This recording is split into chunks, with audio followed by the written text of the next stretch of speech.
with the flag salute. Flag over here.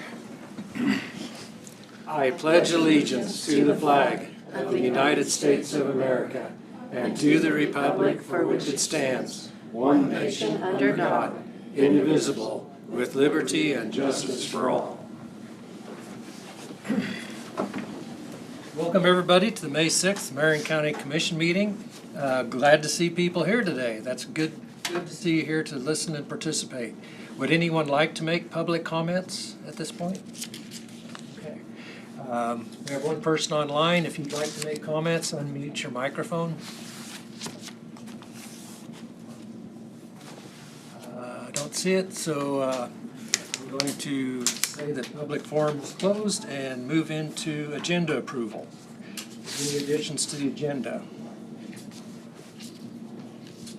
If not, the agenda will stand and we'll move into administrative. Ashley. Okay, I have the minutes of April 30th. Okay. I did make one change. It said that Tina was present and she was not. Okay. Any other corrections to the minutes? If not, is there a motion to approve? Text. Motion by Commissioner Gehring to approve April 30th minutes with text change that you mentioned. Second. Second by Commissioner Becker. Discussion. All those in favor say aye. Aye. All opposed nay. Motion carried 5-0.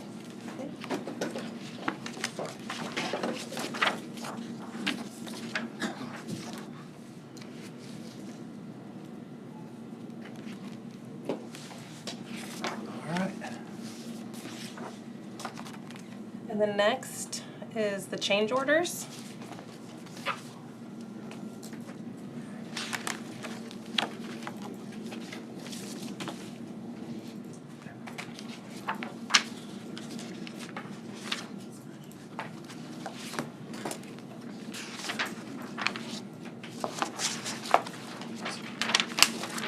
Oops, sorry about that.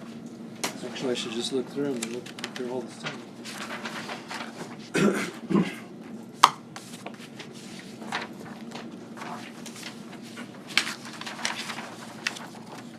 That's always what happens. City gets a land bank.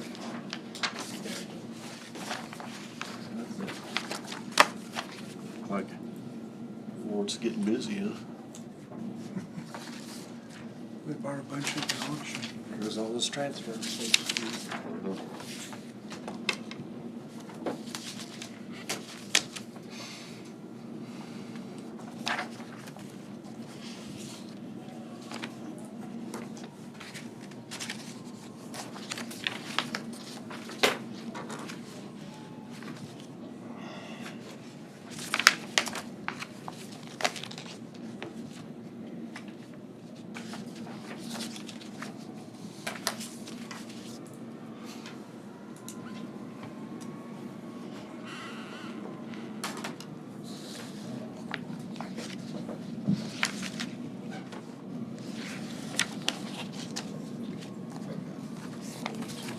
Yeah.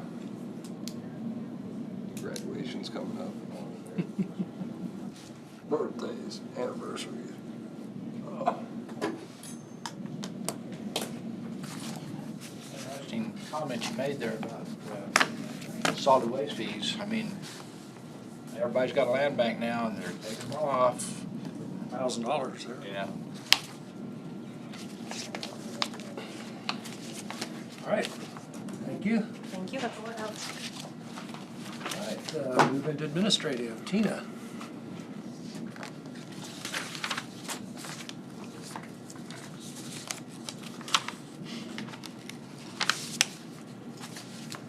Sorry, I got a lot of papers in here.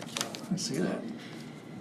Okay, in the packet, you had the administrative update with several project updates and upcoming items. Does anybody have questions about anything in the report or anything that you want me to discuss? There was a lot of information there. Thank God it's condensed down to what It it is. is. It's good information, progress. Any questions? If not, thank you, Tina. Yeah, you're welcome. In your packet, you do have some information also, an update about some questions that were asked about work release at the last meeting and the snowstorm disaster information. First, on the work release, any questions on the memorandum? That, Good information. yes, I appreciate that. You know. How, do you know when those rates were set, or are they set annually, or the sheriff does that, or? I can find out about that. I think they've been the same for a long time.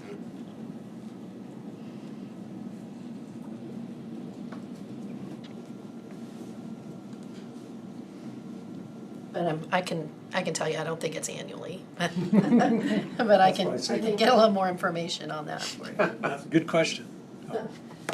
Any other questions? If not, let's move to the storm update. I think the emails answered a lot of our questions on what applies for damages.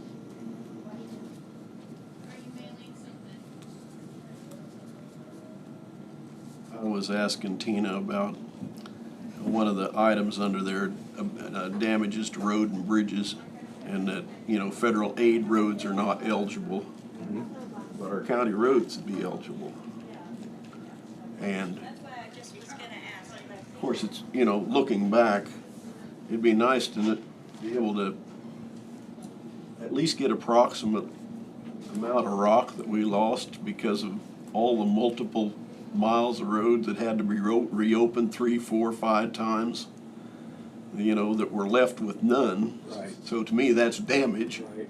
But it might be difficult to track. Right. But I guess if you knew how many tons of rock had been, and the last time it had been rocked, probably be a way to go back through that. I'm not sure how they track. There must be some tracking. Right. On top of that, I'm just wondering, it says overtime hours was eligible. Right. Why not the excess diesel? Oh, that's a good question. That's a pretty big expense Right. too. Well, and just your per hour of use of equipment. Yeah. So, Equipment, fuel, in addition to just the overtime hours. and rock. Something to think about going forward anyway. Right. If those aren't eligible, then yeah, I can see why we couldn't meet the threshold. It's almost like another storm comes tonight, be prepared with a checklist of all the things that we need to keep records of. I'm sure Marcy is. Well, yeah. And I did talk with Marcy I met with her this morning, and I also met with her for a few minutes on Friday, late in the afternoon. And so, I did talk about some of these things with Okay. her this morning about, you know, how we can do a little bit better as far as keeping track of things like that. But to follow up on Commissioner Becker's concern, which I certainly agree with, wouldn't fuel and equipment use, or was that already figured into Marcy? I don't think it was figured in. I think that's a very valid point. On the And also, On the information I received, says that any snow removal stuff is not, for the federal one, was not eligible. federal roads. For the federal, it was not eligible. Your fuel and all that kind of stuff for snow removal was not eligible. But for county roads it was. Well, I don't know, for the federal grants, what I'm saying. Oh, I see what The federal grant, FEMA's grant. Yeah. I'm gonna read something here at the meeting here, and I can get it out. I've got it in minutes of another county's meeting, Okay. so. All right. Anything else on the snowstorm report then? All right, thank you for bringing that information, Tina. Okay, in your packet, you have you might remember we applied for a grant for radios, for some encryption, and so there needs to be an adjustment to the budget page of that grant application because of the way that the things came in and the way they need to be recorded. The overall grant award is the same, so, and the overall county match is the same, so it would just be resubmitting the budget page. And I gave you what was previously submitted and what the state is requesting the changes to be. in the packet there. Questions for Tina on the change? If not, is there a motion to approve the budget change? Excuse me. I'd make a motion to approve that budget. Commissioner Becker made the motion. Is there a second?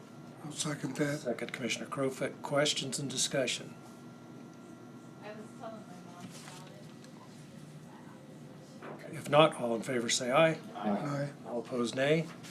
Motion carried 5-0.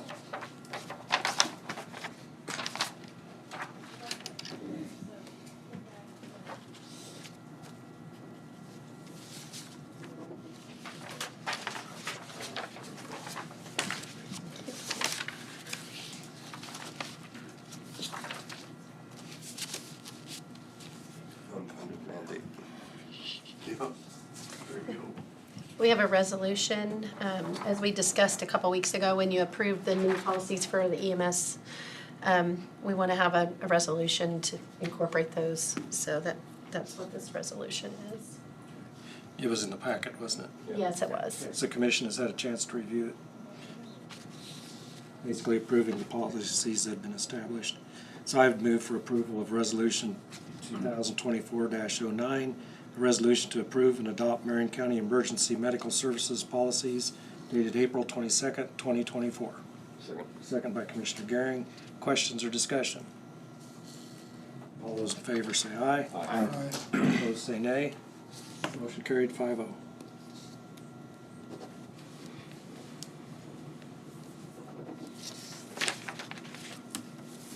This so the public knows we had thorough discussion on that on the 22nd. So this was formalizing our discussion from that meeting.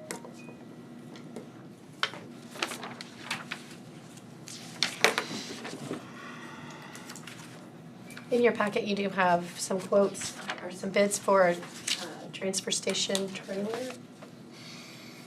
Okay. That'd be the next item. Okay, very good.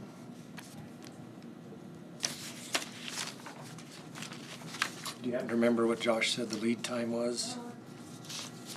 It's usually at least 6 months, if not more. How much did we get out of that insurance claim?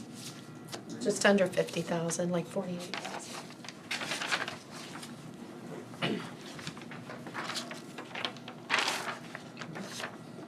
Other questions? Is a recommendation to go with the lower Yes. dollar unit. So I move that we go with the K&L Holdings for $75,906. Motion from Commissioner Gehring to proceed with the purchase. Is there a second? Second by Commissioner Dahlke. Questions? If not, all in favor say aye. Aye. Aye. All opposed say nay. Motion carried 5-0.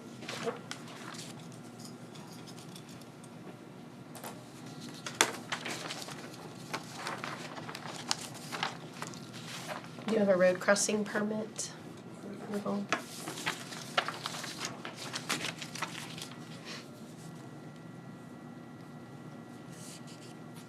Okay. Road crossing permit for Marion County Rural Water District Number 4, bore and case.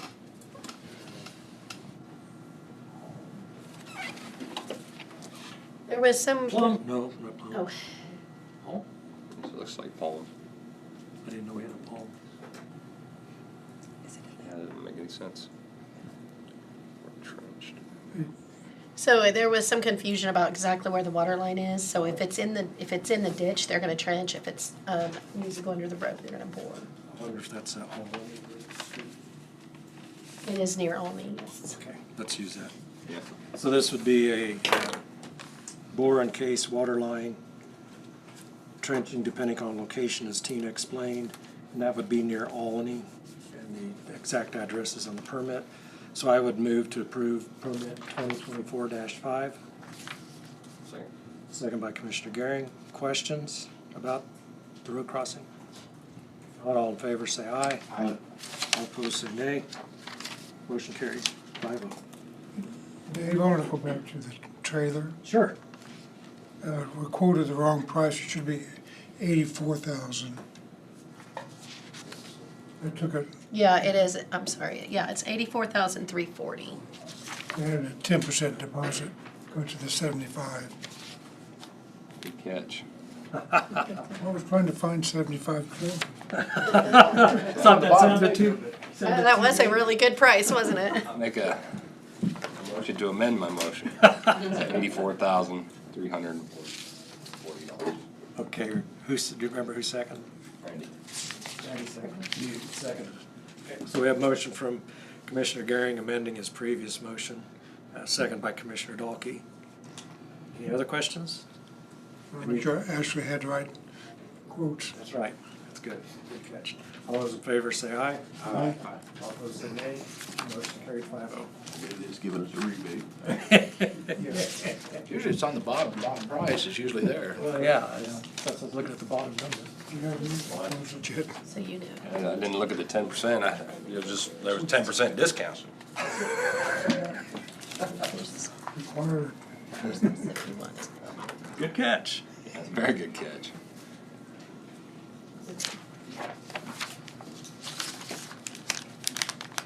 In your packet, you have the request to exchange federal funds under the federal aid fund exchange. We've done this for quite a few years, and the amount that we would be able to receive after the exchange is $96,068.33, which can be used on any local projects or supplies or anything that we want, if we want to go ahead with that. I did talk with Steve, and he is in favor of doing that this year. Any questions? Something that's been done in the past? If not, I'd make the motion to proceed with the exchange for federal funds for the amount that Tina said. Second. Second by Commissioner Becker. Discussion or questions? All those in favor say aye. Aye. All opposed say nay. Motion carried 5-0. Okay. Just have him sign this signature. That's 1 mile handled. That's 1 mile handled. I think last year we paid for gravel with, we used that towards gravel, so.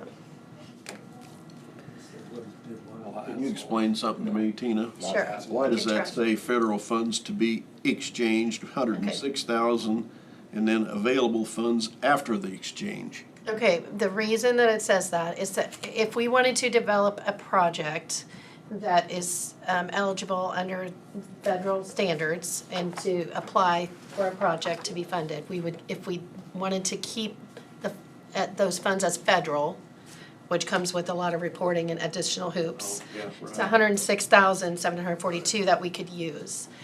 By exchanging them, the state keeps 10 cents and we get the 90 cents, and then we don't have any of those requirements, and we can use them on any kind of a project that we want. So the county has opted over the past multiple years to do that exchange, so.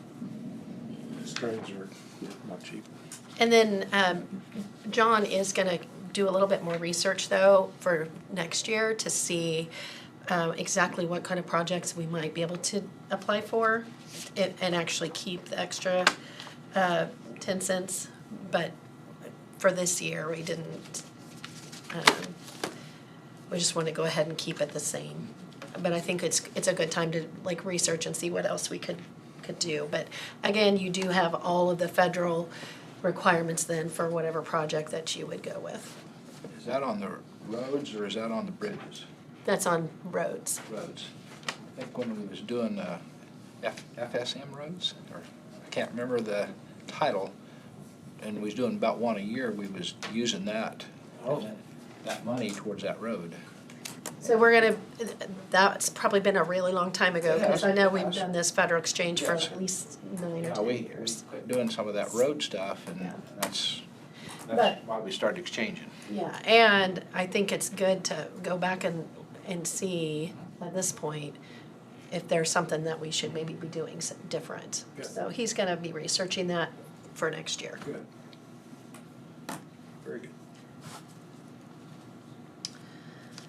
Okay.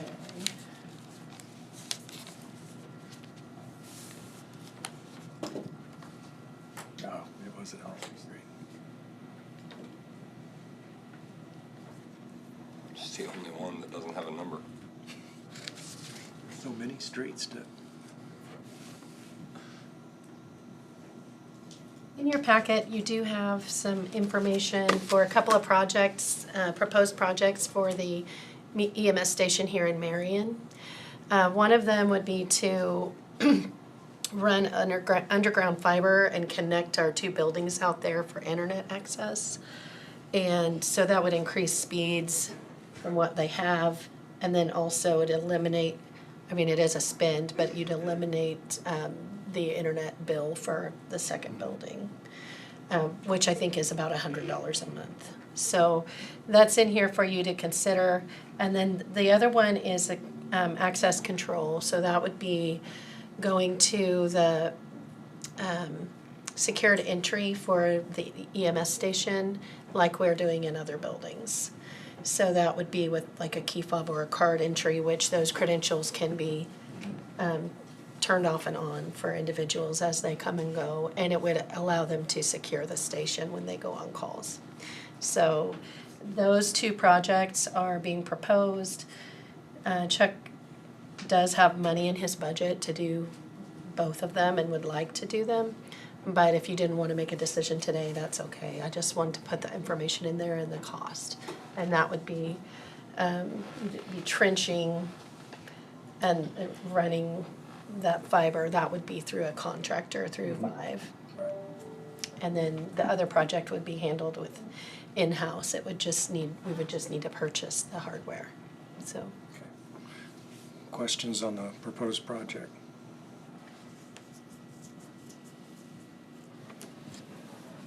Your recommendation?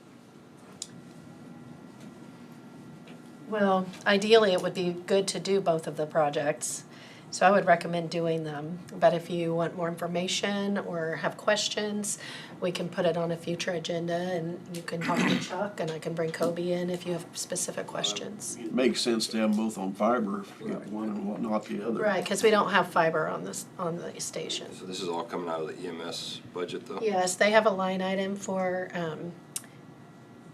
building maintenance, and I believe it's $20,000 for this year, so. That. Go ahead and make a motion to approve We have a motion from Commissioner Garing to project 1 and 2. move forward with project 1 and 2 for EMS fiber and then access control. Is there a second? Second. Second by Commissioner Dahlke. Questions, discussion? Not all in favor say aye. Aye.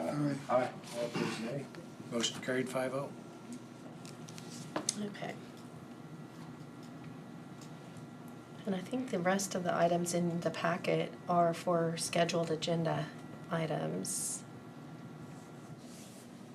Just double check and make sure I didn't miss something.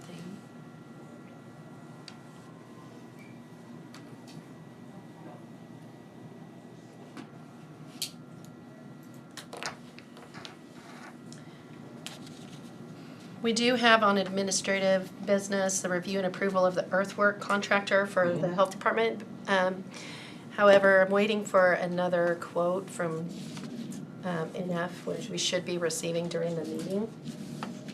And I need to see if I've received that yet. So if we don't have that before you finish administrative business, I'd like to bring that back up later in the meeting. We can do it at the end of the meeting. Okay. I'll double check though. I shut my email down because I didn't want it to be making noise. And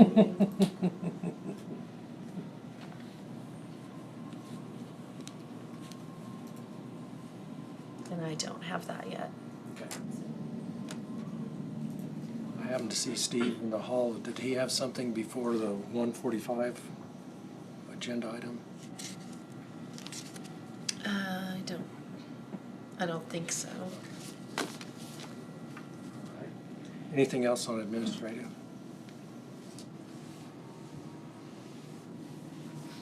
No. Commissioner Garing, did you have something you wanted to bring up? Oh, yeah. Find it now. Sorry to put you on the spot. That's all right.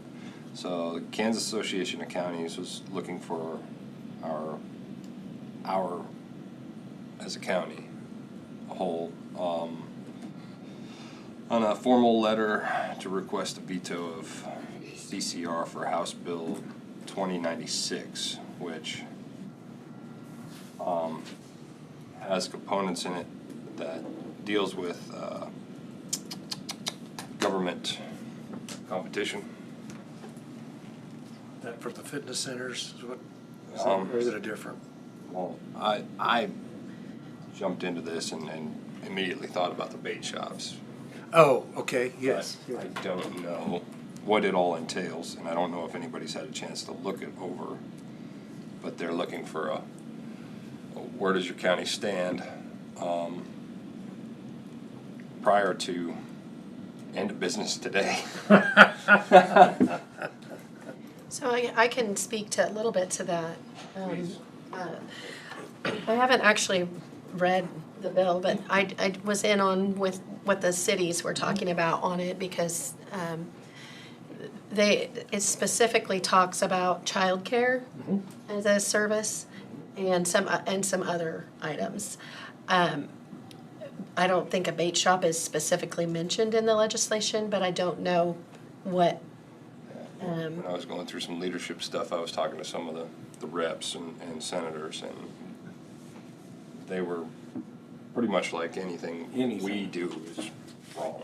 So the issue at hand is basically, they were looking, and the health centers are driving it, the big health clubs that, but there are some counties and cities that offer services such as childcare as a public service. And the main reason that they do that is because they don't have private industry stepping up to fill that gap, and it's needed. And so some cities and counties have specifically childcare was one that is in there that is it's kind of a big issue because even in Marion County we struggle sometimes with that, but in other, especially more rural counties and more rural areas, they don't have private industry stepping in to fill those roles, and so the government has had to fill some of those services, and so it's really going to affect that, and so that is the main driver behind a lot of the cities. I know the cities were sending letters because there are other things that could be impacted by that. I mean, and how far does it go? So that's what I know. It's not a whole lot. I mean, I haven't. The bill does talk about a 5 mile, so our bait shops would not be in that, but that does come to mind because, you're providing a service, you're not trying to compete with them. Right. Exactly. Other commission thoughts? Well, we do have a new child care That was provider Hillsborough. opening soon, Yeah. which will, That would fall under government It provided. is because Hillsborough is actually approving the bids for core, so, And what about the school district that has yeah. healthcare, or child Childcare, right. we have one school district I know of We that have provides two. child care too. Yeah, we have two, I believe. Yeah. So would the commission want to send a letter? Would that be a recommendation? I mean, would you, from what you've read and seen, is it? We want to entail that we are in support of other parts of the bill that are, so there's tax freeze program for property homesteads. There's certain things that are still good in the bill, so we just want to make sure that it's known that we still support those other parts of the bill, but this one piece is Okay. going too far. Would you be willing to make that motion? Yeah, I'd make a motion that we draft a letter and send it off for our feelings on this bill. Okay, that was House Bill 2096, Yes. and specifically on the section about government competition. Yes. Okay, I'll second your motion. Other questions, discussion? All those in favor say aye. Aye. All opposed, nay. Motion carried 5-0. And due by end of business today, I'm sure. Sorry. So can you send me the information on where it Do you have information on it and where it needs to go? Because I don't think I got that from KAC. Say, who sent, did you get a letter from KUC or email? Okay, see. Was that a different one, or is that the same one? Well, I don't know if it's different, but I know the league was sending something out about it. Okay, when you get that information, send it to Tina. yeah, it's going. All right, Okay, thank you. Going now. okay. I think that, Then you don't make your meeting too long today. So clarify something, as a commission, can we make make a recommendation as a commission to the legislature? well, like the It's already- LAVTR, we testified and we sent a letter because it directly impacted the county. This is one directly impacted the county. But this one But I isn't mean, testified because it is. These bipartisan bills that have been passed keep getting vetoed by our governor.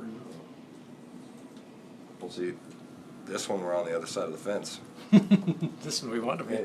I mean, This one we'd like to pass without that piece. it just doesn't seem like we can get anything through, so. Yeah. It's an attempt. All right, with that, anything else under administrative? No. Okay, then I believe we're ready for Kevin. Kevin, you've been patiently waiting out in the hallway. Missing all the excitement going on in here. All right. Come up by Randy. Okay. Sorry, we don't have many seats. I think there's a chair here in front. Couple chairs here. Chairs.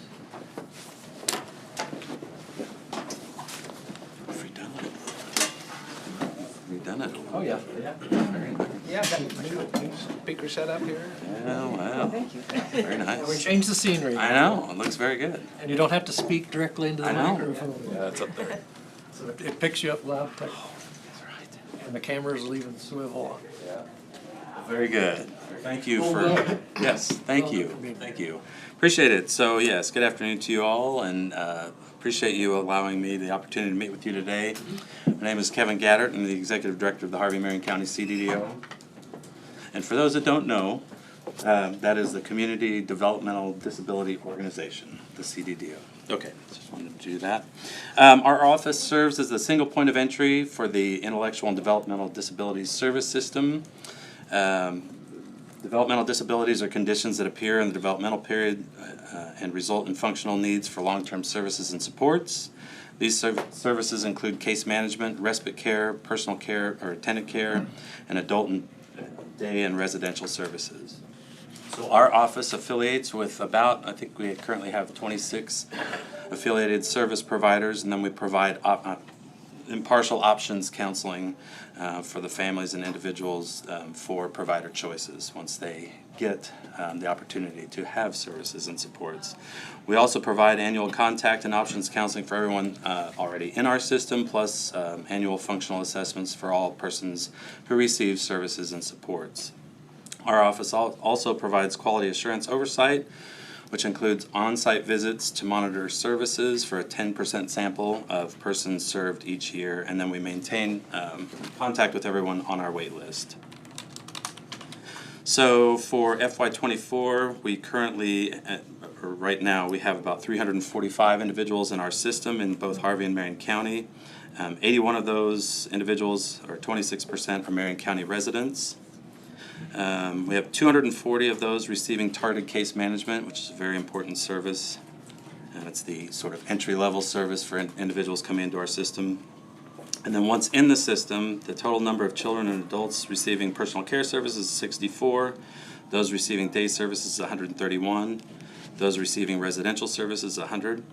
And then those waiting is about half, waiting for services. And that's 158 in the Harvey and Marion County area.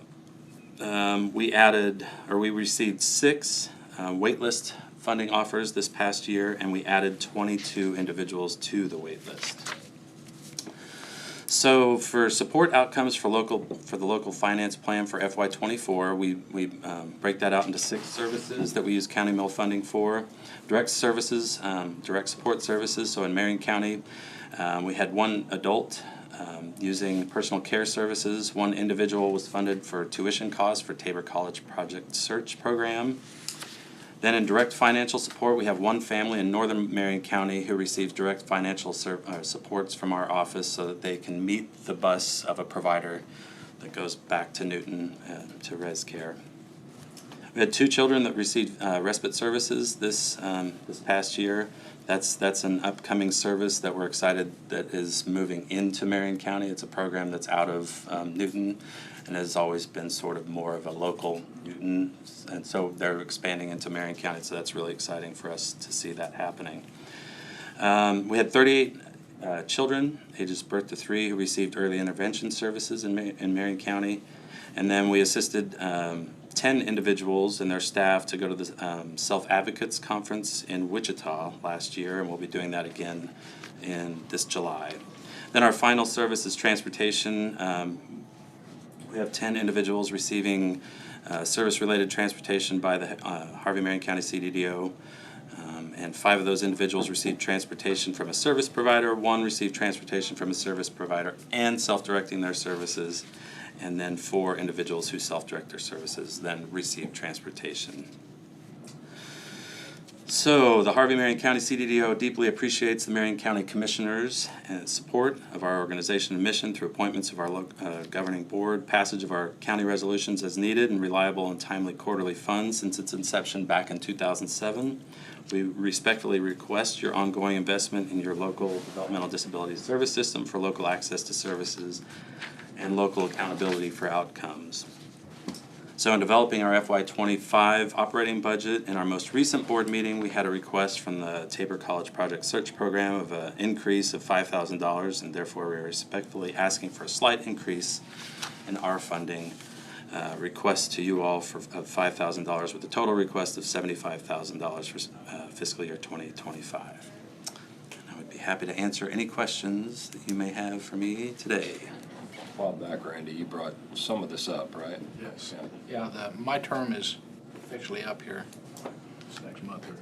We are sad to see Randy go. He was there in the beginning, and then he came back, and Come back. I know, and yeah, his second, third year term is ending. And we've always followed the board's rules by when your term ends, somebody else comes in. We've appointed another commissioner. When we set this thing up in 2007, we sort of wanted a board member on at all times, so, but it don't have to be a board member. It could be somebody from, I think, I'd like to see one of our parents. We've got 2 on our. So yeah, we have one that we had submitted who is taking the place of his mother. Okay. Her term is expiring. She just can't. Her job. She got a new job, and so her son, who actually works at Tabor Project Search, he would be filling that that one. So we would have 1 left, and yeah. I have information. I've got a copy of the resolution, and Elizabeth sent me who's on right now and what their terms are. So I have that scheduled for coming at an upcoming meeting to get an appointment or some discussion on that. Okay. You alluded to an additional 5,000 for Project Search. Is that for what? That is just for general program support. That's just to assist them with their ongoing operations. Are they still contributing to that other than in kind? Well, I know, the Marion County Special Ed Co-op is also a funder of that, and then they have a few other funding entities that Northview, I believe, is a funder of theirs. And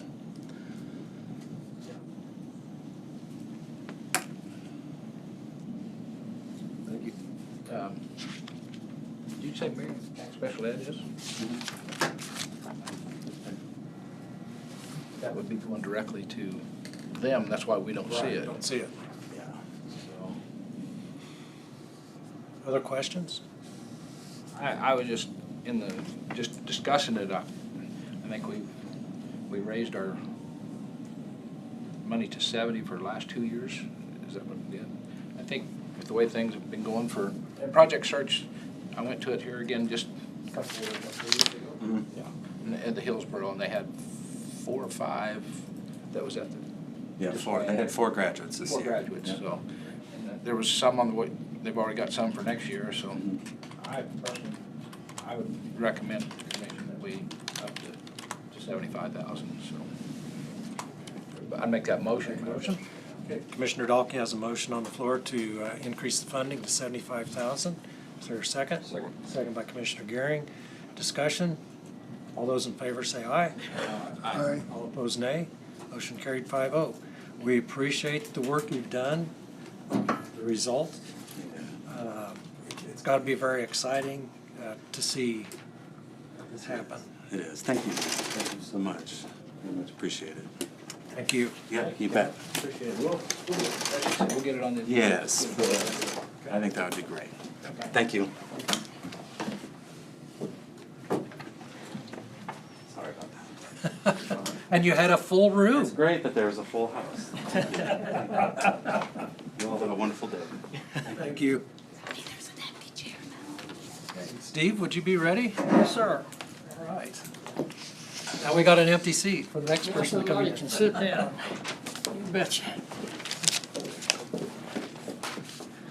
So first, I want to congratulate Tina Spencer on being appointed administrator. Thank you. You're great.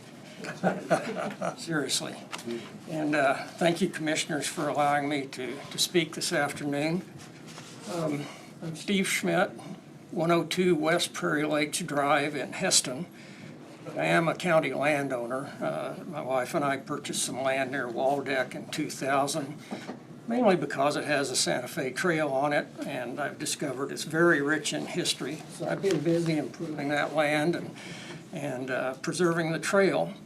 And so my main point I'm going to try to address is suggest that you be very careful about adopting something similar to Butler County's opposing a 30 by 30 initiative and things related to that, so that you don't preclude or discourage national historic trails or preclude or discourage conservation easements. And so that's my topic here. I'm not here to address the validity of climate change or argue for or against 3030. What I want to do is just focus on trails and conservation easements. I think there was some information in a recent Marion Record article that may have cast some undeserved bad light on historic trails and conservation easements. Comments I'm going to make are based on my almost 25 years of involvement with the Santa Fe National Historic Trail at both national and local levels in 5 states. I've been an active board member in the Santa Fe Trail Association, which is a private group of volunteers that promotes trail history. Also past president of the local Santa Fe Trail Association chapter here in Marion County. I've observed the National Trails Program in an additional 5 states, and I have personal experience with the National Historic Trails Program. I'm on a first-name basis with the superintendent of the National Trails Program, Intermountain Region. Known him for 15 years, a very good person. I have personal experience with conservation easements and personal experience with getting my land listed on the national and state registers of historic places. So I'll start with a little discussion about National Historic Trails. Now, I'm talking historic trails, okay? I'm not talking National Scenic Trails like Appalachian Trail or Continental Divide Trail. I'm not talking National Recreation Trails like Black Hills Trail. I'm not talking Rails to Trails, okay? Those are completely different animals. They have different rules and they do different things. The National Historic Trail Program is administered by the National Park Service, and their goals are to preserve the history, protect the history, interpret the history of historic trails of national significance. In the case of the Santa Fe National Historic Trail in Marion County, the Park Service partners with the Santa Fe Trail Association, our local chapter, and with willing landowners. So what does all that mean? What does it involve? Well, it involves documenting the location, historical significance, and historical details of the trail. It involves raising public awareness of existing cultural resources and trail remnants. It involves educating landowners and local government agencies about the trail. It involves partnering with preservation groups and willing landowners. It does not involve acquiring land. It does not involve eminent domain. It does not involve blocking projects. It also does not involve granting public access to public land. Now, that's general stuff. Let me give you some very specifics in Marion County. The National Park Service did all the research and all the work to get my land listed on the national and state registers. And I initiated that with them, and they ended up saving me tons and tons of time and money. And so that was a good thing to me. There's also Lost Spring, Cottonwood Crossing, the Durham Ruts, which is miles of trail on the Scully land, and my property are all on the national and state registers. The National Park Service designated my land as a certified historic site. What that does is basically validates my research on the history of our property that I submitted. I still retain full ownership and control of my land, and I'm not required to make it public accessible. Now, the Santa Fe National Historic Trail involvement in Marion County involves providing information to the county planning and zoning, to the Farm Service Administration, the NRCS.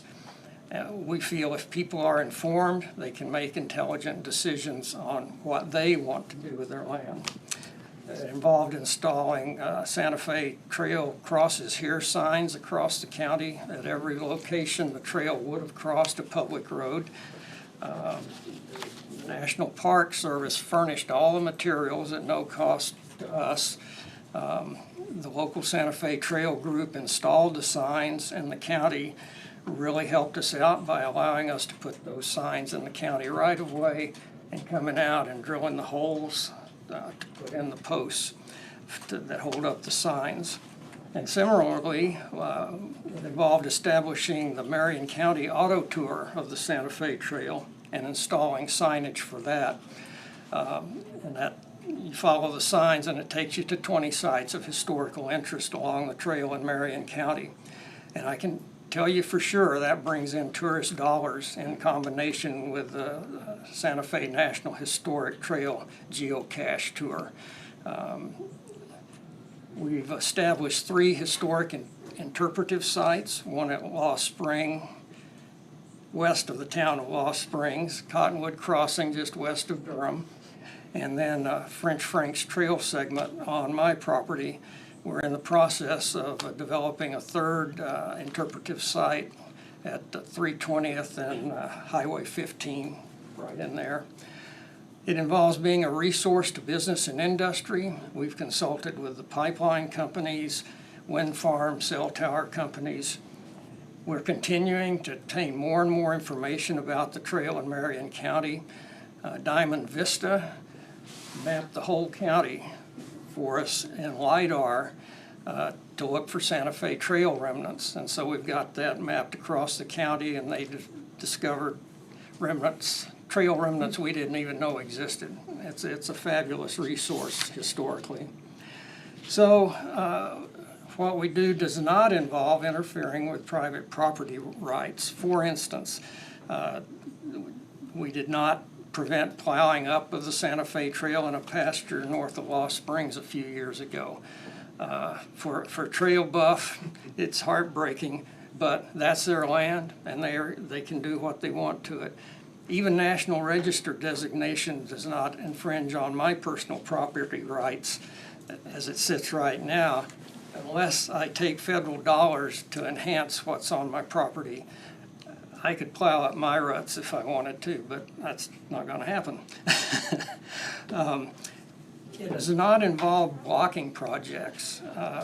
It involves working to help projects be successful, like the pipeline companies, cell towers, wind farms, that sort of thing, while at the same time being respectful of our historical heritage, and then the businesses can then make intelligent, informed decisions and do what they think needs to be done. So on historic trails, I just wanted to say I really believe that if the Pike National Historic Trail is implemented, I think it would be a benefit to the county to have that trail in the county. I think that would bring more tourists and more interest in the county. So now let me switch to conservation easements. There's all different kinds of conservation easements. They all have some benefits, they all have some drawbacks. And I believe, in my case, that conservation easement is the only viable alternative I have to preserve my land and my piece of the Santa Fe Trail after I'm gone. I've had to search and search and search and search for the right entity to hold such an easement. For my case, I think the Ranchland Trust of Kansas is my best alternative. It was established by and is affiliated with the Kansas Livestock Association. Ranchland Trust of Kansas easement provisions are agricultural friendly, unlike some other land trusts. I'm also staying away from federal funding and involvement, such as the NRCS conservation easement funding programs. So I found a conservation easement is really no different than a pipeline easement. The pipeline company does not own your land. They cannot do whatever the heck they want. The easement agreement sets forth the landowner's rights and responsibilities, and it sets forth the pipeline company's rights and responsibilities. So my conservation easement would be pretty simple. Basically, it will have the provisions of keeping our quarter section in native grass, keeping out trees and brush, don't plow it up, do not degrade the Santa Fe Trail, and that's pretty much it. The Ranchland Trust would hold that easement, and they will enforce those provisions. They'll come around on an annual basis and make sure things are like they should be.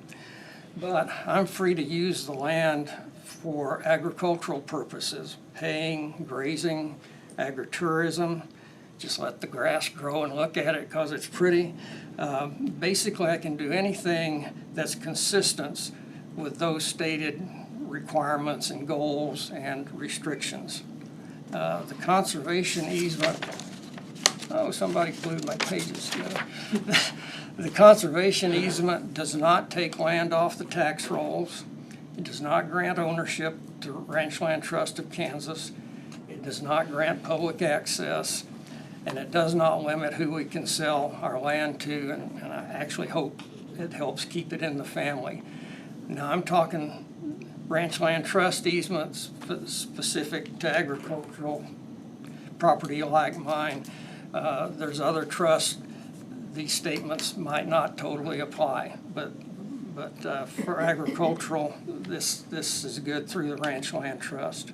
So in summary, I'm starting to wind down here. In summary, I think a Pike National Historic Trail designation would be a good thing for Marion County, just as the Santa Fe National Historic Trail has been. I think conservation easements, the right ones, can be good and to the landowner's benefit and to the agricultural sector's benefit. And I think Marion County should not be I think Marion County should be supporting personal property rights. I think the county should support personal property rights and not get involved in advocating what a person should or should not do with their land. And I have some literature I'll leave here with the commissioners and the administrator, and thank you very much. Very good. We appreciate your comments today and also all the work you've done through the years on the Santa Fe Trail. I know I'm personally very excited to see the one on Highway 15. That's gonna catch a lot of traffic Yeah, that, coming through. that site will address the Santa Fe Trail. We found out the Pike went very close to Very there. close there. Very close to there. I think it was 1724. A fellow named Bourgemont came through there, going out to see, I think, what were the Caw engines over by what's now Lyons. There'll be a panel, his interpretive panel for wind turbines and the cooperation between the wind farm and the Trail Association. So it'll be pretty nice, I think, when it's done. Questions from commission? Steve? I just know this guy's been a long time working on trails. Yes. Around, comes to see us quite often, so. Yes. Well, and Santa Fe Trail is, I call critical to Marion County. It's such a trove of history, and you're absolutely right, the traffic, since that's my end of the, there's quite a bit of Santa Fe Trail traffic comes through. There it is. So, can I pass this out just real quick, this Sure. information? We'll have about 5 minutes. Wow, how about that? You did good on your time.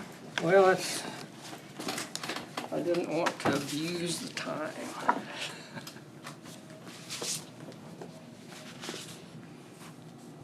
And we very much appreciate the support the commission has given us over the years. It's been fantastic.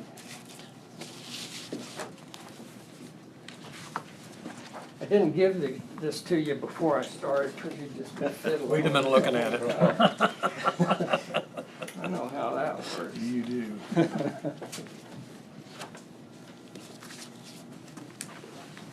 Thanks again. I appreciate you giving me the opportunity to speak. Thank you, Steve. I'm next. You want to just trade chairs? Sure. They're both same color. Yeah, I'm Angel. That's work. It works just right. Yeah, we Give can a- trade chairs and Give a minute here to switch chairs. Oh, okay. and I brought homework Okay. because I'm gonna 15 minutes is a lot to load you with, so I'm gonna send home study stuff with you. All right. So I'm just gonna go through what I am sending home so that you understand what it is. I have emailed the county clerk some resolutions that are templates. You Good have them? for you to take a look at. I am not going to ask you to do anything or vote on anything today because I want you to be well informed and to check everything. So the Santa Fe folks here in Kansas, I should start, are fantastic. I have not heard one complaint at all. The only thing that I have heard up in my area, because Santa Fe goes right in the property to the north of me, was that they were not informed. Nobody knocked on their door. Nobody sent them a letter. They used to do a chuck wagon down that section. I live in Lyon County, so that you know. So this would be upper part of Lyon County and where it comes down through Council Grove. And so they used to do a chuck wagon down to Council Grove, but they stopped when they found out about the National Park Service designation because nobody told them. And so they were offended. These guys here are fantastic. They are. Right across the way, because the Santa Fe Trail goes all the way down to New Mexico, into Colorado, it's a totally different story.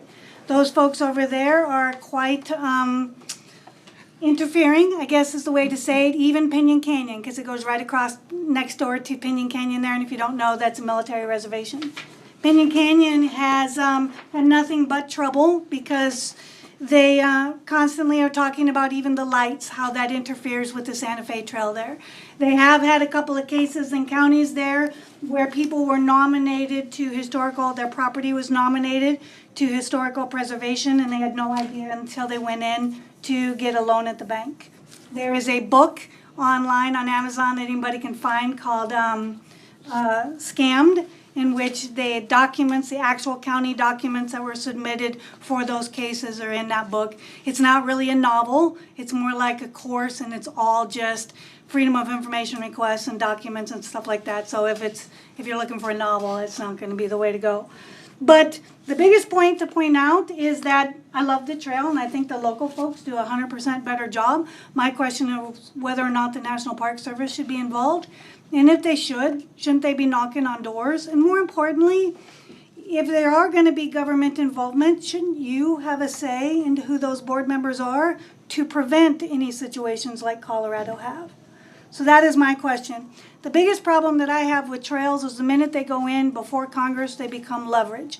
In 2020, the most recent leverage was a law that was introduced that asked that no pipelines cross any national, whether that's scenic, historic, or whatever, trail in the country. And they tried to get that through, and luckily it was killed. So I am going to speak a little bit more generally, though, other than just trails. And I should tell you that Pikes Trail did not pass the feasibility study. The National Park Service did not garner it as capable of going in. However, in Bourbon County, there is a project, legislation that just got introduced into Kansas for a Pike Lake, which is right along Pike Trail. Now, should that recreational lake go in, now there is a more touristy available area, and that becomes subject for a new feasibility study. None of the people knew in that 10,000 square acre district that they were trying to create, not one person was notified. It just so happened that a local newspaper printed it in a newspaper, and it was caught up by the local people. But if you get on Facebook, there's a page called No Pike Lake. Even though the legislation is still dead, because they were not told and informed, they're still fighting on because they don't trust that it won't come back next year. So that is the biggest thing, information. Information is a lot. Do you want me to just hand this to you and have you pass it down? Yeah, definitely. That might be the easier way to do that. So I'm just going to go over this really, really quick with you so that I don't waste all of your time.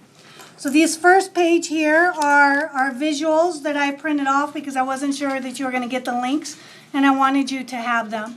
And those are, the first picture there is of government land that is considered protected by the United States federal government. Now remember, 30 by 30, for anybody that doesn't know, is to conserve 30% of the United States by the year 2030. And if you look at that picture, you would argue that it was already there. We're already there. So then what is that 30%? So down in Kansas, you will see we don't have much of it. But we do have a shrinking population, and that's why Kansas is a target.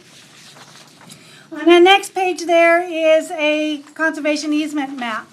All those in dark blue is perpetual, not CRP, perpetual conservation easements. Now both of these maps that I just talked about are interactive. That's why I wanted you to have the links. You can scroll all the way down into Marion County. I could not find one conservation easement recognized by the federal government in that map. So these are federal maps here, which is good. Your deeds office might have some conservation, I think. Not sure. So, and in that third picture there, on that last page, that is not an interactive map, but the USDA puts that out about every 3 months. It's on page 3 of their USDA map on CRP, on statistics on CRP. And I do have that website there. So in perspective, every green dot is 1,000 acres in CRP. So if you put all 3 of those maps on top of each other, you have to ask the question, why do we need more conservation? And if conservation is failing, who's failing? Because that's all federal. That's all federal controlled there, federal programs.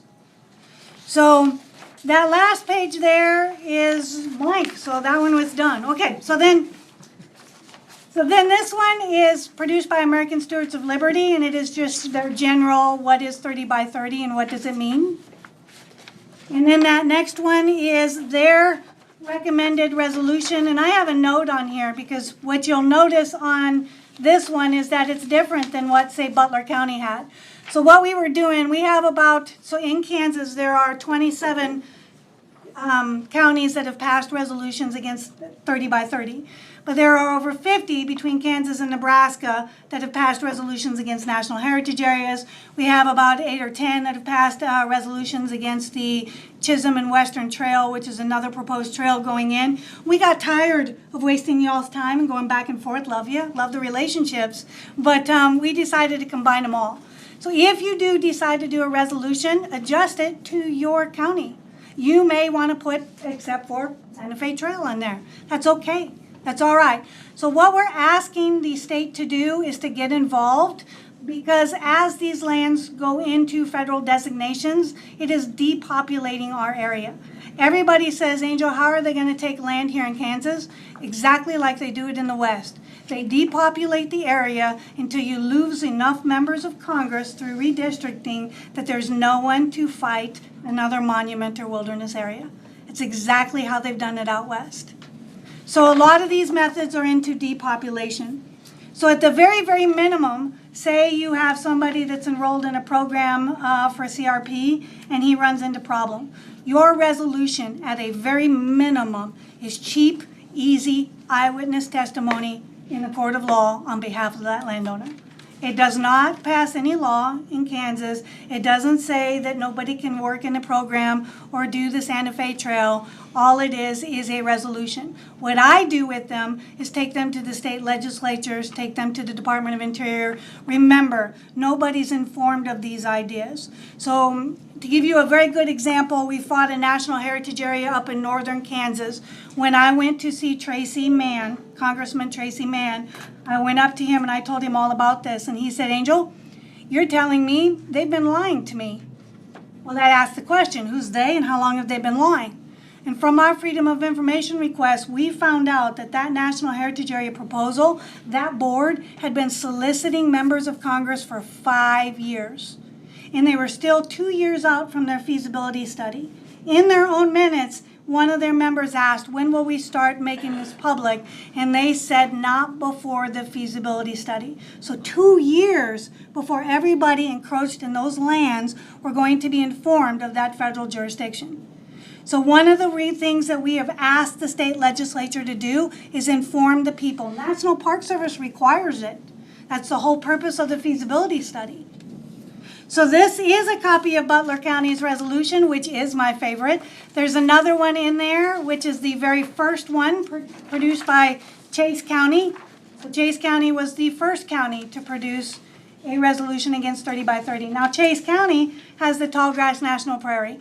So to give you a good idea of how these conservation easement programs work, that is almost 11,000 acres. Only 32 or 34 acres is actually owned by the National Park Service. The rest is owned by Nature Conservancy, and they're collecting conservation easements around it. So all they're doing is waiting for the congressional delegation to be in their favor. They have a 99-year lease that has to expire. I think they still got another 30 or 40 years, and then they're going to solicit Congress to make that a wilderness area and expand it. So Nature Conservancy, we just call them a purchasing agent for the federal government. I mean, they're convenient. I can't drop a Freedom of Information request on them. I can only do it on the government. So they can do things that Congress tells National Park Service not to do. So like National Heritage Areas. These are unelected boards, by the way. Nobody in these communities are voting for these board members at all. You're not even getting to appoint them in any of these things. So then next one is a list of all the counties. I'm sorry, I'm going fast, guys. I'm hoping you can keep up with me. So next one is a graphic of all the counties that have passed resolutions against 30 by 30 and a list of the counties that have passed resolutions against 30 by 30. Most of those counties have also passed resolutions against trails or national heritage areas or other types of designations in their resolutions. It does not do away with and eliminate any trail or jurisdiction that's already there. It only says no more, not without telling the people. So then the next one here is a workbook by, again, American Stewards for Liberty. We went to their summit in Nebraska a couple years ago, and I love this. Because in there, on page, I think it's 7, is the 13 key points of conservation easements. What I tell landowners is, why would you become a tenant on your own property? You are gaining access for people like Ranch Land Trust of Kansas, access to your property for pennies on the dollar. And they can dictate whether or not you're going to build an oil well there, how many of the grandkids are gonna move there. What they do out in western states is once the landowner passes away, the original one that signed up for that contract, then they become evil and start harassing, no, you cannot update your fences, no, the wildlife walk across here, so on and so forth, until they naturally just harass people off their land and abandonment, and that's where usually Nature Conservancy comes in. Ranchland Trust of Kansas hasn't gone down that road yet, but that is money in their pocket. Remember, these are like mineral rights. They can take loans against it, they can buy it, they can sell it, unless there's in that conservation easement contract, it says they cannot sell it. They can sell it to another conservation agency. 93% of Nature Conservancy's funds is spent on acquiring other conservation easements. They can sell them. So then you get into the headlines like natural asset companies and ESG. All of that comes into play with conservation easements. So the next sheet is on the Flint Hills Legacy Program, because what I wanted to point out to you is what's going on here in Marion County. Marion County is part of the Flint Hills Legacy Program.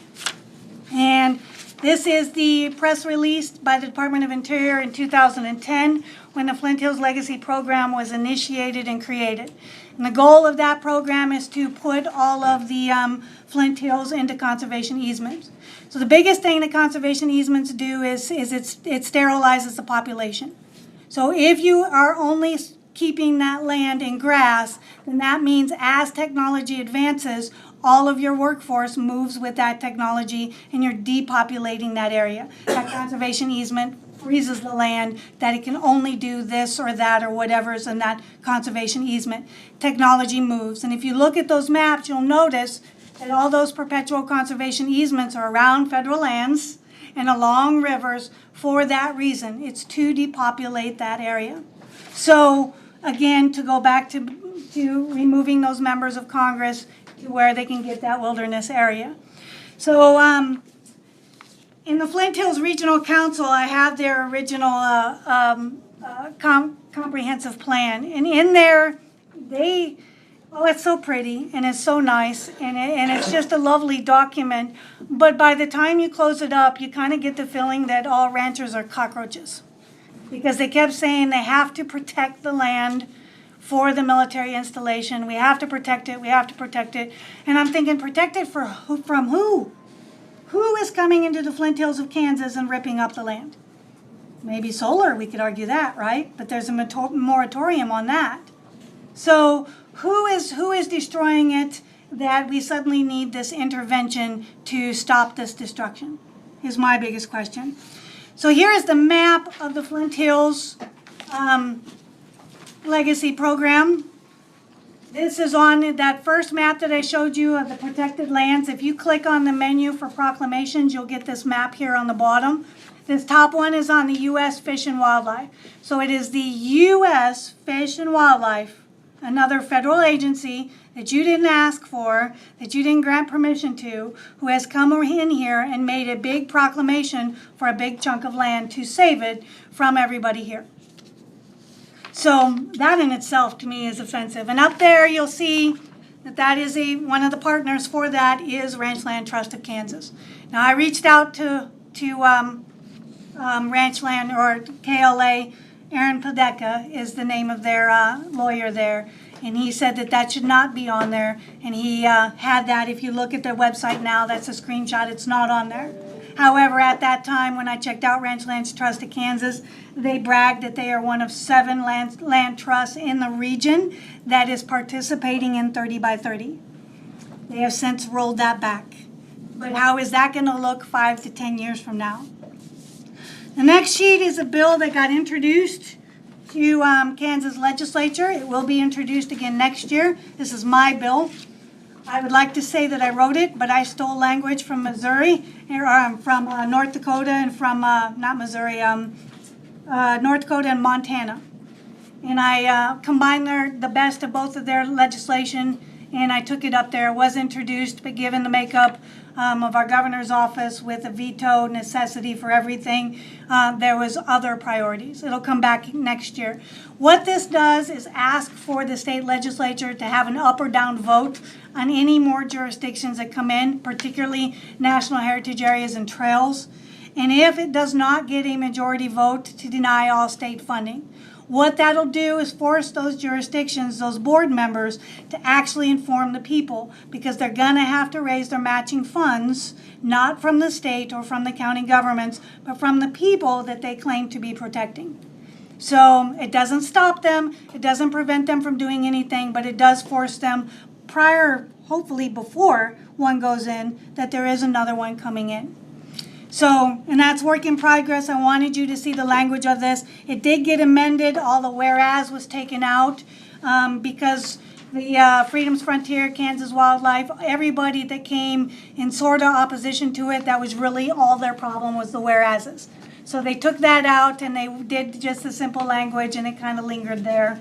And it'll probably not go through until we get a governor that isn't veto happy. So the next one is kind of this little postcard is what I handed out to legislatures. On the back it tells you the difference between national heritage areas and trails, and it has the language of the bill and what it does. But on the front here is all the proposed trails. So the ones that are already there are in purple. All the other colors are proposed trails that I have found. Now remember, before it gets to National Park Service websites, it is 5 years in the works. I have no idea how many more there are out there. On the front of that, because the National Heritage Area, Freedom's Frontier in particular, they keep saying that they're all about tourism, tourism, tourism. So my question is if they're all about tourism, why do they promote an endangered species map? Why are they all about preservation? If you look through their meeting minutes, it's all about conservation easements. Luckily, all of their money and all of their time and effort has been concentrated on Douglas County, so they have pretty much left all of the other counties alone. We have about 8 counties that have passed resolutions against Freedom's Frontier National Heritage Area. We are asking Congress to reduce that National Heritage Area boundary down to Douglas County. So here's the biggest threat of this jurisdiction, unlike a trail. The biggest threat to this is a boundary, unlike a trail, that is voted on by Congress. Technically, every federal law that falls under a federal boundary can be applied to this at any time, including the Antiquities Act of 1906. They get pushed back. Although there's a lot of talk about it, the people that are around these push back hard enough that they have not gotten any traction. But I'm pretty sure once the population gets small enough, to give you a good example, the entire state of Tennessee is in a national heritage area. So these are people that are saying that everybody in Tennessee is not doing a very good job of promoting heritage, and so now the federal government needs to create this boundary. And then they say, well, all we're doing is creating tourism. Okay, why do we have to have a boundary, right? And a jurisdiction. So the next one is and this is just to show you that you have options, that I will take anything that I can get and be happy with it. So this is Decatur County, who did not use any of our templates. They wrote their own, and this is theirs on the Chisholm and Western Trail. So you can do it yourself. And then this last one, and this is an explanation of how I got involved. So this last one is an article that I wrote, so I can vouch for it. I know the sources. It's me. And this is what happened to us in Lyon County. And this talks about planning and zoning. And the reason I bring this to you is because I know at one time that you were in the Flint Hills Regional Council. You may be now, I haven't checked, or they may be coming around asking you. So you need to know that that is a direct line from the federal government to the counties to usurp the people. And that's exactly what happened to us in Lyon County. We are the Flint Hills. We raise cattle there. And they actually produced at a cost of $240,000 for the city and $240,000 for the county. So in perspective, your average comprehensive plan and zoning regulations runs between $20,000 and $45,000 depending on the area. So each municipality spent $240,000 each produced this comprehensive planning and zoning regulations that was a homeowners association on the entire county, which also included the banning of electric and barbed wire fences. They smoothed over our county commissioners. Let me tell you, if you search my name, you will get a picture of me slamming my fist on the table, yelling at those county commissioners. And I was green to all this. I had no clue. I thought, how can these farmers do this? I now know that you guys are the first victims. They have to get you all to sign off on these things first. So they lied to our county commissioners. None of them knew any idea. None of them would ever authorize or ever vote in anything like that. They were lied to, and it was hoped to get it underneath the table before any of the commissioners would notice. Our commissioners noticed. They did hear us, and they did step up. So that last pamphlet is a little bit about how we discovered the money came down to Lyon County, how it happened to us, how if these policies go in, they get locked in. And I'm not asking you not to join Freedom's Frontier or to participate in them. I am asking you to be the gatekeeper. You can use them to get the grant money that you need without adopting all of their policies. Nowhere in any of the grant money does it say that you have to partake in any of these ridiculous ideas. So these next pages is a bit about the zoning regulations that found us. These are our architects here. These guys actually believe livestock are ruining the earth. The name of the architect is up there. This is her sister company called Craft Crickets. These are screenshots of their website at that time. Have since been cleaned up, where they believe livestock are ruining the earth and the protein of the future is bugs. This is a lot of the language that went into our zoning. I did check you guys out. You guys do not have form-based zoning that I could see, so that looks pretty good. But this is what you want to watch for. So form-based zoning is vague language that can be interpreted by a zoning administrator that removes authority from the elected body. So that's kind of one thing to look out for in some of the talking points of it. That last part there, because I travel around to a lot of the Chisholm and Western Trail area, I put this on the back page. So this is how the National Heritage Areas and the Chisholm Trail would have fit together. It does not have the other proposed trail, the trails that we already have, nor does it have any of the Flint Hills Legacy program. And on the bottom of that is a screenshot, a press release of the law that was introduced in 2020, the Protection Act, that was going to affect all trails, of not having any pipelines, which apparently you'll see from. It becomes, and the way to describe that is not for these guys, because I have not heard, you should know, I've not heard one bad thing about the Santa Fe Trail groups here in Kansas. Oklahoma is the same way. Fantastic folks. Only when I get to Colorado and New Mexico do I hear of problems. But once of those places where there is a problem, it's all about protecting the viewshed. So just like the National Heritage Area, those trails are all about protecting the viewshed. And if you're familiar with zoning, the viewshed is what your eyes can see. And so here in Kansas, that viewshed is a pretty long ways. So I will not keep on any of your time. I'm going to give all of this to you. Oh, thank you. So that you know. And then, do you have any questions for me before? I know I just hit you with the fire hose. We've got a lot of homework, yes. Appreciate that. A lot of information. I think being informed landowners is critical. Being informed commissioners is critical. We appreciate you bringing us this information. Give us some time to do some homework. Sure. You get all my notes too? Thank you, Angel. Thank you. Sure. I think there's going to be a lot of discussion in the hallway.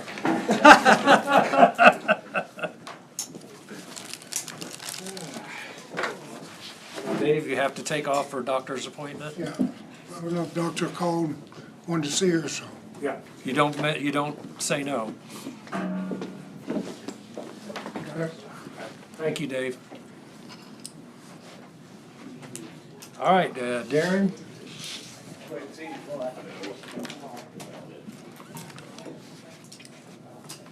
I'm sorry. Could I make a motion? Am I past that? No, We'll save it for next week. Save it for next week. Okay. Put that back on the agenda for next week. Yeah, I think we had a lot of information today, digest it for a week, and Well, we'll bring it up next week. It had to do with, in regard to that, but let's put it back on the agenda for next week. Let's talk about it next week. Darren, you cleared the room. You like me to come more often? If you can promise. No comment. All right, you got some bids? Bids, yes, we opened bids last, whatever day that was. The 1st. I think it was Wednesday. Yes, Wednesday. It says May 1st on the. May 1st. May Day. We had 4 bidders, which that's what we expected. That was excellent. Well, we knew 3 for sure. And we weren't sure on the 4th one, but they went ahead and bid 2. Very end. The low one, with not a lot of surprise, the low one was Pearson, who's the one that has the plant set up here in the rock quarry. That was gonna be my question. They were the Why? they were the They were closest. closest. Why were they That was a so? huge difference. I don't know why they were that much lower, but basically for the budget we had talked about, you guys can add on the 1-inch extra ope on Quail Creek with absolutely no problem and still stay way under the money we talked about. So their base bid was $104,900, and then the add alternate, which was adding 1 inch on Quail Creek. So we'd take that add alternate. We do 2 1.5-inch lifts up on the Quail Creek Road, which is going to give us the best project up there. That way we can. The lower lift will get it a little bit smooth, fill in the humps and gaps, and then the top lift will make it a little smoother. So, What was this going on, Quill? 360 to 350. 1 mile. The 1 mile you guys chewed up. We need to do another Did I send that? 7 or 8 after that. So all of these roads were on this bid, which is make sure I can get it right. Quail Creek, the 1 mile. 140th, it's from Sunflower over to 77, so that'd be what, 4.5 miles?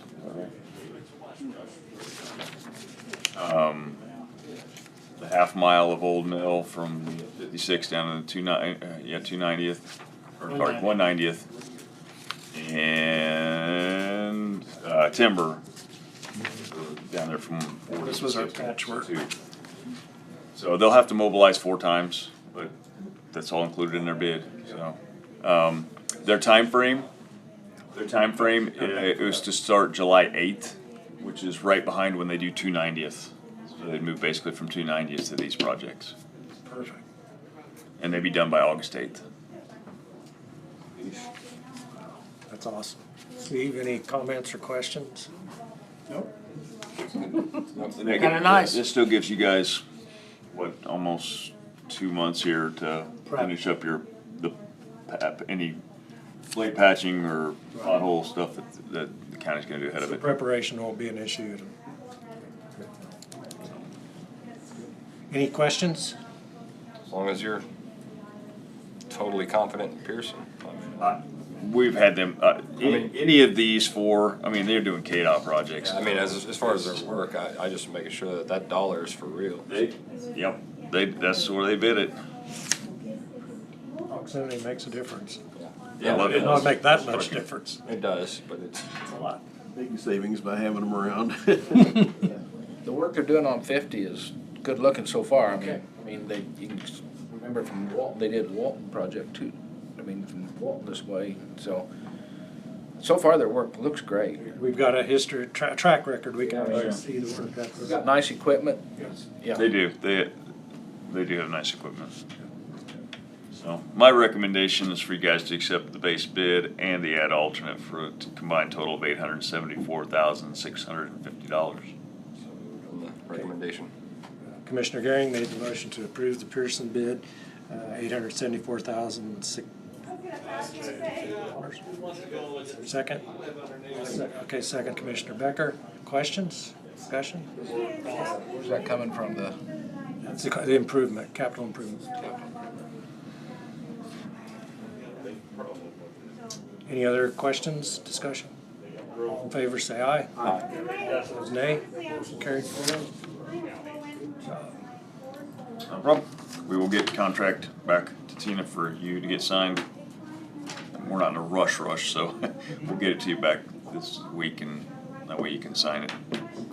But Steve, I appreciate you getting us moving to get this in while all of this was going on. It made a lot of sense. And I still think the ones we've left out or pulled out at this point is still the right thing to do. Right. Even though we got a great bid price. We got a great bid price, but at the same time, we didn't want to throw money away chasing some bad areas, so. Exactly right. All right, anything else for Darren? Thank you very much. Thank you very much. Stay safe Glad I tonight. could clear the room for you.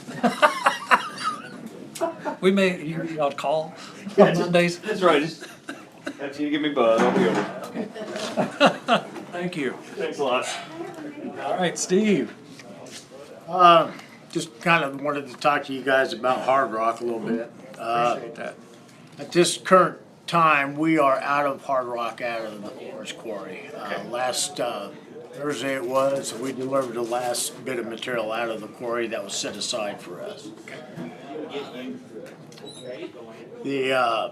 I think you guys received some quotes in your packets, so you're kind of familiar with stuff. One was from APAC. And now all these bids are for 4,000 tons, and this material is set aside for rebuild projects that we're planning on doing, which would be on 30th right now, from Old Mill to Timber, as well as Highway 77 to County Line, and also the Strasburg Road, be from Pawnee from 230th north. And then 240th across, and then 240th all the way up on Nighthawk all the way to 290th. Those are our gravel rebuild projects we are planning on doing this year. Kind of came in with some ideas as far as possibly getting the rock delivered to the south shop, so we didn't have to go all the way down to Florence to get material and wait in line to get loaded and all that good stuff to try to be a little bit more efficient. But at the same time, we'll still have to tie up one of our loaders as well as one of our operators to load up those trucks at the time. Also, when we're doing these rebuild projects, we'll be in the process of blade patching. So our tandem dump trucks are going to all be tied up doing blade patching. Meanwhile, we'll probably have to go out and hire contractors to haul the material in for these rebuild projects, which is going to be additional costs as well. So I'm trying to utilize our trucks as much as possible, but at the same time, if we want to get things done, it's what we have to do. So When you do like a massive rebuild, it seems so much more efficient to bring in time-wise. right, And you can keep your other crews going. yeah, and It costs us, but at the same time, we're keeping people in the field on other projects. and have you had a chance to go down to 30th yet? Any opinions on that? Waiting for some from farmers to give me, and I have not had an opinion from a farmer yet. That lives there. Yeah. You know, guys, it's driving the trucks over it every day. Yeah, I mean, if we do get some bad weather today, it's really going to really suggest if what we're doing is right or wrong, I guess. We have finished the first mile as far as shaping up the road, as well as capping it with sub-base and then with the surface material. And the surface material is that 1.5-inch Waverly rock that we put on there. So they're shaping it up today, anticipating the rain to kind of help build some compaction and help with compaction on the surface. The second mile, we haven't put any sub-base down, and we have not put any kind of material down as far as the surface goes. All we've done is narrowed up the road a little bit and brought that material on the road's edge up to the road to shape the road. And it was pretty good material that was on the road's edge, so we won't have to import as much base rock. The material you pulled up was, all right. Pretty decent, yes. I mean, it's better than dirt and grass. Yeah. It was redone a few years back, but I don't know, 8, 10, maybe, something like Yeah. that. So anyway, back to the main topic is the rock, the gray rock. I know I've only got a couple of quarries here, actually 3 of them. Kind of like to have your guys' input and thought. if that's the direction you guys would like to go as far as getting the rock. Start getting it delivered, because like I said, it's kind of holding us up right now unless we wanted to cap it off with just regular limestone rock, which I don't think anybody's in agreement of doing that at this point. So, in your mind, is it better to deliver it to South Shop? Well, if you hire a contractor to truck it, is there any chance they provide their, I know we have operators and we have truck drivers, right? Commercial world, we don't work like that. If I drive a truck, I'd run a loader. I mean, I'd load myself. It's not an issue. Most likely, if we stored it at the South Shop, we would have to have a full-time, during the times that we're actually delivering the rock to the project, we'd have to have a full-time loader operator there loading them up. But it'd be time, it'd be a lot quicker to load out the South Shop. Save a few miles for sure. You would be loading the contractor's trucks, right? Right. So. Oh, I see. It's gonna keep You the won't operator. have nobody there. and Yeah, so- yeah. So you're gonna take the contractor's time, even if, I doubt that they would do it, and it'd be our equipment, and they wouldn't, it just don't work that way. Need to have the operator there. That makes sense. And it's not like that, I mean, usually it's about 400 tons to the mile is what we put down for base, sub-base, and then and also surface rock. So they can actually deliver, depending on how many trucks it is, but they can almost do a mile in a day, depending on the location. So on your Waverly, Lebo, what's the other one? Hartford? Yes. Which one went into Falcon south of 56 for the 2 mile?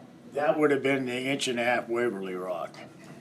We've discussed it as far as the fines in it. I have checked out, just kind of explored a little bit. I didn't get anything in documentation or anything, but we're looking almost $10 more a ton for just cleaner rock. Most of the road rock does have fines in it. There was quite a bit of, even though it was the harder material, there was quite a bit of fines in that first mile in Falcon. From But it's set up. It wasn't end of the world like some of the people were thinking. It actually turned out okay. And that's the reason why we wanted to do those test strips. We wanted to, Yeah, and we need to find out, the good thing about the 1.5-inch Waverly road rock is the fines act as a binding agent. To shape up the road, help keep that shape and form. When you have just loose clean rock and you ain't got enough binding agent, then your pebbles and rocks are going, as you drive over, pop out. So that's what you got to combine it with some sand. And I will say the one that APAC has quoted, I had talked with them and their specs, their road rock is 10% cleaner fines than what this is here. So I know you can tell that even just a little bit of difference in price that the cleaner the rock, the more you're gonna pay. It's been, 4 years now since we did the test strips? Yeah. I've been completely satisfied with those 2 miles on Falcon. I drive it pretty regularly. I'm all in favor with sticking with whatever we did there. I think it proved itself. So, I mean, most of those roads didn't need to be rocked for 3 years. Yeah, they got sand. That was after year 3. Yeah. So, I mean, that was impressive. And then, plus when it's wet, you come off the limestone, it's kind of slick. And you're not going to get stuck by any means, but it's kind of slick. And it's like you're back on a solid surface road. It's amazingly different than the limestone. So we'd be looking at the Waverly Rock to South Shop? That's Okay, and then also too, they talked about paying for it as it comes in. I don't think that'd be an issue with us. I mean, if they could bill us on a monthly basis, I think that'd be all right, huh, Tina? Yeah. That way, like we said, that last delivery that they had at the quarry, we kind of sat on that for a while because we were doing a rebuild project, so. I'm glad to hear him say it was the Waverly Rock.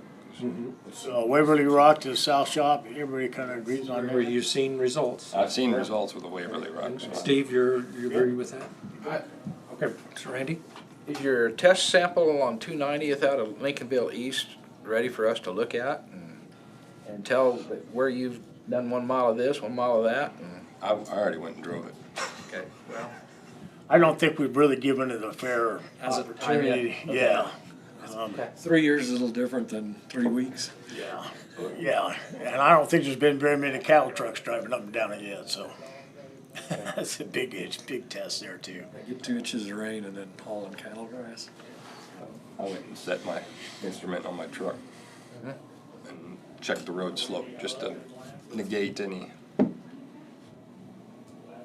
hearsay. And it was. I just want to make sure everybody's on the understanding that this is for 4,000 tons. Yes. Okay. well, my next part of my question is, pretty soon we better do a review of what our budget looks like and what we're spending, because if we don't get no, we're not gonna get no money back like other counties did, so, for snow damage, we better take a look at our budget, see what we got. I don't know that we lost a lot of material on Falcon, but I'm not saying it got hit like some of the other roads, because it's built up, so it didn't quite have the snowpack quite like some of the lower lying roads on the snow removal, so. Yeah, and back to those lines, I still say that even some of our limestone roads that we've had, when we had sufficient enough of rock on those roads after the snowstorm, they held up fine. So the ones that didn't have sufficient enough rock, I mean, it's not the weather's fault that they didn't hold up, so. We'll say, back to what Steve asked me about 30th, but Old Mill north of Highway 50 has been rocked and with hauled rock from other company. I don't know, some of the city, some of the county truck, and then, and I don't know where that blue truck went. Maybe it wasn't hauling rock, but I saw our county truck haul it. But there's been a lot of comments how good it's been done, so, on it. So we've got limestone on it. Right, yeah. There's been a lot of comments on it. It's been pretty good, so. That's good. Yeah. We'll see when the rain comes. We'll see. Yeah. All right, did we need an action on the, I think that would be great. all right, Commissioner Garing? Make a motion to move forward with Waverly Rock at $19.95 a ton To the south shop. for the south shop. Motion on the floor, Commissioner Garing, is there a second? Commissioner Dalton, discussion or questions? All those in favor say aye. Aye. All opposed, nay. Motion carried 4-0. I'll let them know, try to get in as soon as possible. Appreciate that.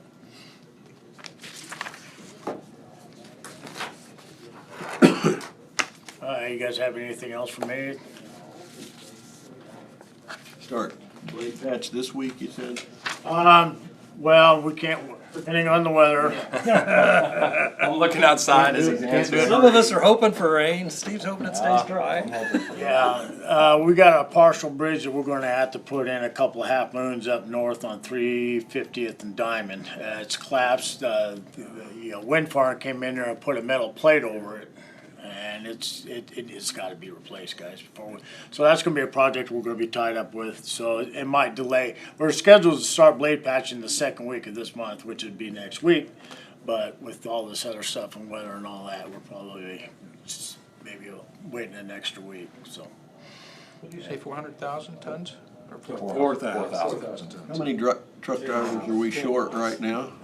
Man, we One need at Sedgwick. this time. Well, excuse me, two. One of them's on light duty with a shoulder injury, and the other one's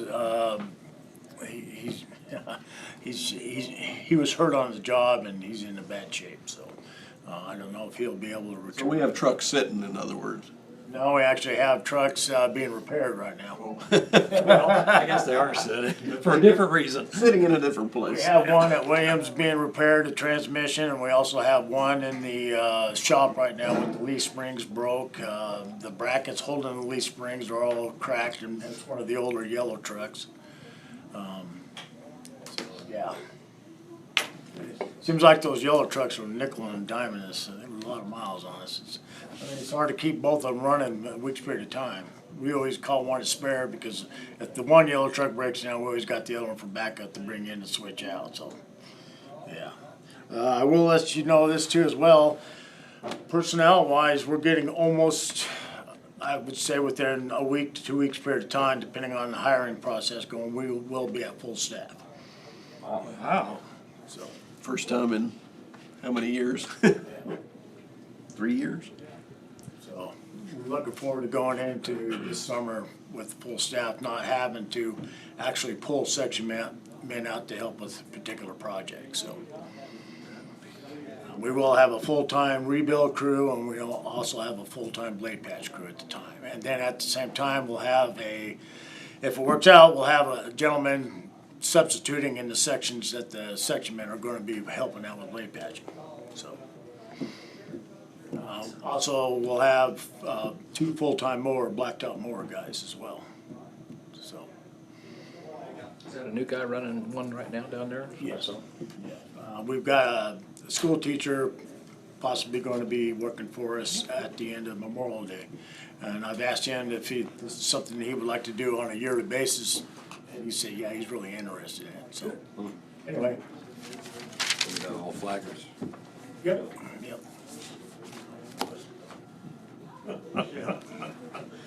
You won't have to see me out there flagging anymore. That would be good. Okay. Good. All right, well, thank you, Steve. Thanks. Appreciate it. I told you the discussion in the hallway was gonna go for a while. All right, Brad, what do you got for us today? Executive session, Okay, for, litigation, okay, and how long? 15 minutes. I move that we recess to executive session in order to discuss litigation. Was that potential or pending litigation? Okay, that's what I was gonna ask. I just clarified it. Pending or potential? Just did. Give us a second. We would never forget you, We Phyllis. would never forget Philip. We would never forget you on that one. I'll never let you. I'm certain of that too. Pursuant to KSA 75-4319B, that's item 2, consultation with our attorney, attorney-client privilege with the commission. Tina, Brad, for 15 minutes, 2:15 to 2:30. Second by Commissioner Gehring, all in favor say aye. Aye. Motion carried 4-0, back at 2:30. Yeah. All right, we are out of executive session, no decisions made. We're gonna go back in for 5 minutes. I move that we recess into executive session in order to discuss personnel performance pursuant to KSA 75-4319B. Item 1, personnel matters, non-elected personnel performance with Commission Brad and Tina for 10 minutes from 2:30 to 2:40. Second by Commissioner Gehring, all in favor say aye. Aye. All opposed say nay. Motion carried 4-0, back at 2:40. Feels like it's 3.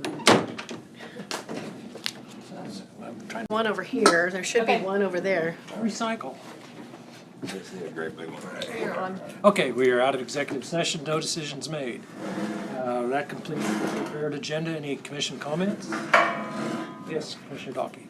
Yeah, as of Friday, I talked to Tina and was asking about the snow deal. And between Tina and I's conversation, I thought putting it off another week. So I went looking for other information to find out just exactly how other counties did things. And as you can see, I've got quite a bit here from a county. And I don't know that it's necessary that I read everything here, but it is good to go back and look at other counties and see how some things are reported to the public. We used to do this. We've got away from it years ago.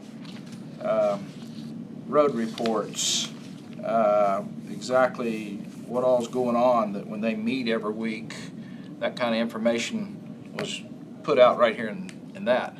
What my feelings is here is, after I read some of this I followed this meeting, or the snow deal from January 12th or whatever it started to to where the other counties got okayed for their money. And I wonder if that's, Tina gets a report, none of us hear it. She gives us her best report, which is good. But none of the public hears it. How does our public know what you heard, Tina, right now? Well, you guys asked for that report that I give you to be put on the website. Is it so put on there? It hasn't. Okay.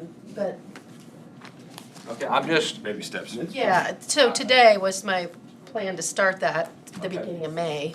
well, it's just You something, guys just talked about it. it's just something that really stuck out to me when I started reading each week's meetings, that the roads was described and stuff like that, that was, creek gravel was placed on this. A lot of it, we've got many more things going than this county has. So it'll be tough to report everything. But anyway, this county, they declared declaration, I'm gonna just go through it briefly. Declared declaration, then they come back and extended it 7 days. Then Governor Kelly put out her disaster emergency deal. And goes through emergency management, then on to FEMA and stuff like that. And you know, I don't know. They did team up their emergency management and their bridge person. They give I can follow everything they did through their minutes and see how they got their money. The only thing I can't see is what was Marcy has provided some of the stuff on what information come out from FEMA to do. So that's that. But there was quite a few meetings. They even had an extra meeting with FEMA and KDE, emergency manager, and FEMA to prepare for the FEMA meeting. A special meeting at 7:30 in the morning for damaged assets. And then when it gets down to damaged roads, it was put into 3 different categories: short sites, medium sites, and long sites. I've never heard that before. And it gives a definition in their minutes of what the short site was, a medium site, and long site. Got that all in here. Pictures, documentation, preliminary damage was X amount. KDM, after the snowfall, expenses related to snowfall was not eligible. We all know that now for FEMA reimbursement. I think then the last thing is they hosted the FEMA meeting conference room on March 19th, and then March 26th FEMA update. The preliminary information was submitted for the county to be validated. April 9th it was validated, and then the next report also on April 9th they should be reached out in July or August to go ahead. Quite a teamwork there in this county. I heard personally that our administrator will try to get better response from all people involved in something like this and get to the bottom of a case, which I feel somehow we didn't. So hopefully we do better of trying to get to the fees and how to fill out these reports, whether FEMA needs to come to us, whether emergency manager lead needs to come to us to help our people get these filled out, because they did to this county. Why they didn't offer to come to our county, I don't know. I'm disappointed in that. So, because it's a large amount of money that probably we was eligible for, comparing to, they didn't do no more than what we did. We did the same thing. And we've spent quite a bit of money on rock. That's why I asked that today. That's why the budget issue comes in, because later on we're going to hear towards the end of the year, oh, let's put more money in the rock budget. I can just hear that. So hopefully we never see another snowstorm like that. Hopefully the FEMA and government does something the same way instead of changing it to something new. I think that was something new. The 3 sites I've never heard before sitting here in 20 years of 3 different sites for roads. But we also need our department heads to at least ask questions, get it to her, the administrator, and get some work on whatever the situation is. Maybe it's not this road snow removal. Next time it might be something more different. But we need some teamwork. And I don't know that we had it here in our county this time, so hopefully it changes. A lot of that was due to how they tracked stuff. I mean, we know we had probably damage just because of rock being totally gone from going over and over and over those. Yes. But we had no proof But you're gonna have to have a way to, before and after. Well, you're gonna have to have a way of tracking that kind of stuff. And I'm not saying that you can't, but it'll be, you know, is that the kind of information that FEMA's gonna say, well, you didn't, there's nothing scientific to the way you did that. You just took some, well, you just took some figures and so much a ton and. can't you, Tell you what. you read through this county and you'll see they give some of the needs of how to assess this. It wasn't just because snow removal, it was the water and damage from the snow melting and causing the later on. Yeah, they probably had policies in place on some of that. I mean, are you talking about a urban county or a very rural county? Rural county, yes. Rural county, yes. So anyway, but it was very simple. I look back here and I remember some of our minutes years ago used to cover all the kind of work that we've done. And that, if you remember, when all the rock people come in here, they said, we don't know what you're doing. Because we wasn't given reports. So I'm just bringing it up again, just for information, so we can improve. So, thank you. Okay. Other commission comments? If not, I move to adjourn. Second. Second by Commissioner Gehring. All in favor say aye. Aye. All opposed nay. Motion carried. 4-0. Next meeting is the 13th, and then the 14th is all day budget.